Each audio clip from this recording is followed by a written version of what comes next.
ایک بڑی روایت سنتے ہیں حضرت عائشہ صدیقہ رضی اللہ تعالی عنہ، آپ فرمانی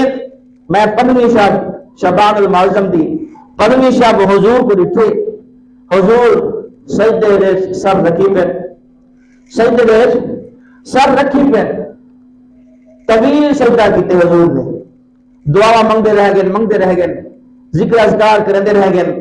رب دی حمد و ثنا کرندے رہ گئے، رب تعالیٰ دی نعمتاں کو شمار کرندے رہ گئے، رب دی بارگاہ دے احترام کرندے رہ گئے کہ یا باری تعالیٰ اے تیری نعمت ہے، اے تیری نعمت ہے، اے تیری نعمت ہے، ہر نعمت دا ذکر کرندے رہ گئے، ہر نعمت دے شکر ادا کرندے رہ گئے، طویل سجدہ کیتے، سجدہ کرن دو بعد آقا علیہ الصلوۃ والسلام نے جس ٹائم سر چاہتے سجدے دو دعا فرمائیے، دعا فرمان دو بعد آقا علیہ الصلوۃ والسلام میری طرف متوجہ ہوا دو بعد آقا علیہ الصلوۃ والسلام نے فرمائے عائشہ صدیقہ کیا جان نہیں آج رات کیلی رات ہے؟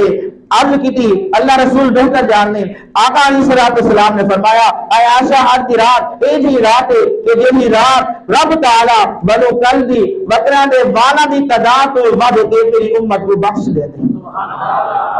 بنی کل عرب دے قبیلہ ہے،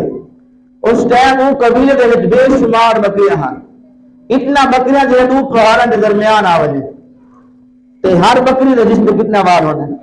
کوئی نہیں شمار کر سکتا، اصل اپنے سر دے وال نہیں شمار نہیں کر سکتے، اپنے منہ دے وال نہیں شمار نہیں کر سکتے، تے جانور دے بکری دے جسم دے کتنے وال ہیں کوئی نہیں جاندا، تے رب تعالی ای رات بنی کل دے بکریاں دے جسم دے جتنے وال ہیں انہیں والیں تو ود کے آقا علیہ الصلوۃ والسلام نے فرمائے رب میری